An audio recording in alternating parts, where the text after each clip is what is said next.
सरांबद्दल तर काय बोलू, त्यांच्याबद्दल जेवढे बोलू तेवढे कमीच. त्यांच्यासारखे गुरु मला लाभले हे मी माझे भाग्य समजते. धायतळक सरांनी सर्व पालकांना अगोदरच सांगितले होते की मी या सर्व विद्यार्थ्यांना गुणवत्ता यादीत आणणार आणि सरांनी ते करून दाखवले. निकाल लागल्यानंतर सांगणे आणि सांगून निकाल लावणे हे वेगळे आहे. म्हणतात ना, बोले तैसा चाले त्याची वंदावी पाऊले.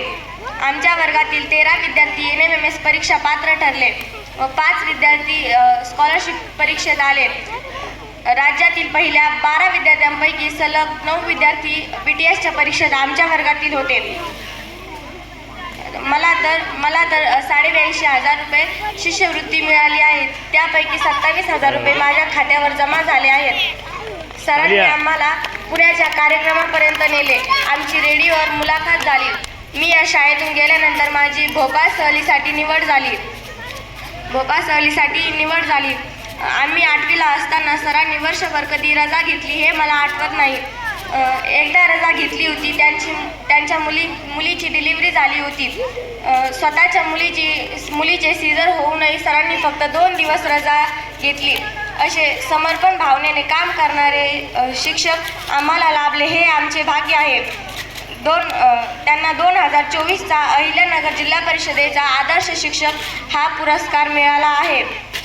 एका पालकाने त्यांचा उल्लेख सोमठाण्याच्या इतिहासातील परीस म्हणून केला आहे. सरांनी पुस्तकाच्या ज्ञानाबरोबरच वडिलांसारखे कठोर व आईसारखे कणवाळू होऊन आम्हाला संस्काराचे धडे दिले.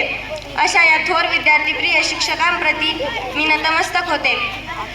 माझ्या आयुष्यातील सर्वात महत्त्वाची व्यक्ती म्हणजे माझी पहिली गुरु माझी आई. खरं तर हे सर्वात आधी सांगायला पाहिजे होते.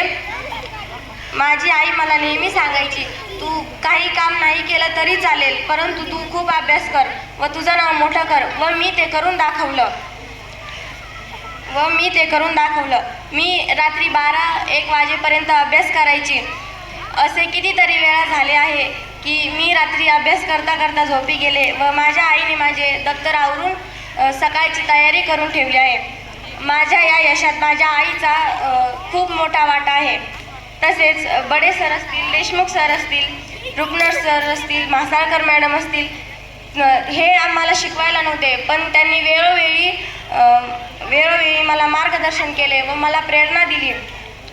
मला कधी स्वप्नातही वाटले नव्हते की मी या गावाबाहेर जाईल, परंतु माझ्या मेहनतीमुळे, सरांच्या अफाट प्रयत्नामुळे आणि सर्वांच्या मार्गदर्शनामुळे मला पुणे, नगर, भोपाळ अशा विविध ठिकाणी जाण्याची संधी मिळाली. शेवटी एवढेच म्हणेन, जेथे दिव्यत्वाची प्रचिती तेथे माझे कर जुळती. मला इथे बोलण्याची संधी दिली त्याबद्दल मी सर्वांचे आभार मानते व थांबते. धन्यवाद.